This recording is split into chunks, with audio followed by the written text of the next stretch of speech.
मादी दुनिया 34। मैंने कुछ अरसा पहले एक खबर पढ़ी थी जिस पर मुख्तसरा गुफ्तगू करना चाहता था। इसमें मुख्तलिफ खैराती मंसूबों के बारे में बताया गया कि किस तरह लोगों ने ज़रूरतमंदों को खुश करने के लिए अपनी पसंद की चीज़ों को कुर्बान किया। मुसलमानों के लिए ज़रूरी है कि वो बाब 3 अली इमरान आयत 92 की अहमियत को समझी।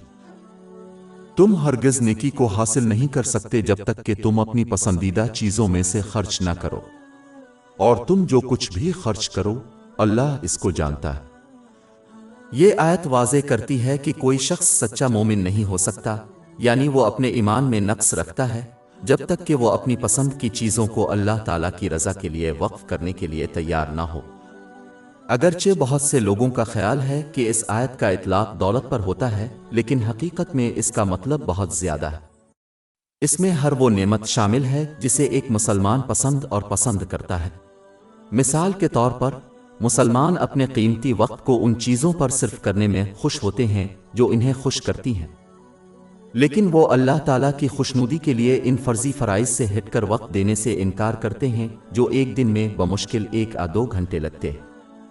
लातादाद मुसलमान अभी तक मुख्तलिफ खुशगवार सरगर्मियों में अपनी जिस्मानी ताकत को वक्फ करने पर खुश हैं। इनमें से बहुत से लोग इसे इन चीज़ों के लिए वक्फ करने से इनकार करते हैं जो अल्लाह ताला को खुश करती हैं, जैसे कि रज़ाकाराना रोज़ा।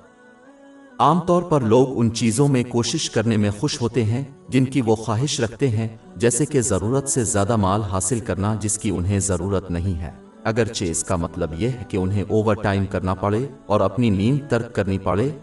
फिर भी कितने लोग अल्लाह की इताअत में इस तरह कोशिश करते हैं।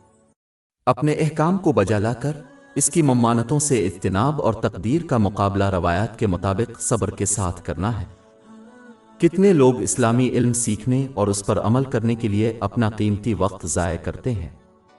ये अजीब बात है कि मुसलमान अभी तक हलाल दुनियावी और दीनी नेमतों के ख्वाहां हैं, एक सादा सी हकीकत को नज़रअंदाज करते हैं कि वो ये चीज़ें सिर्फ इस वक्त हासिल करेंगे जब वो उन नेमतों को इस्तेमाल करें जो उन्हें अल्लाह ताला की खुशनुदी के लिए दी गई है, जैसा कि इसका शुक्र अदा करना है। बाब 14 इब्राहीम आयत 7। और याद करो जब तुम्हारे रब ने ऐलान किया कि अगर तुम शुक्र करोगे तो मैं तुम पर ज़रूर इजाफा करूँगा। वो कैसे कम से कम चीज़ें इसके लिए वक्फ कर सकते हैं और फिर भी अपने तमाम ख्वाबों को हासिल करने की तवक्को रखते हैं। ये रवैया वाकई अजीब है। हमारी वेबसाइट www.sheikhpod.com पर 400 से ज़्यादा मुफ्त e-books, audio books, infographics, podcast और ब्लॉग दस्तयाब है।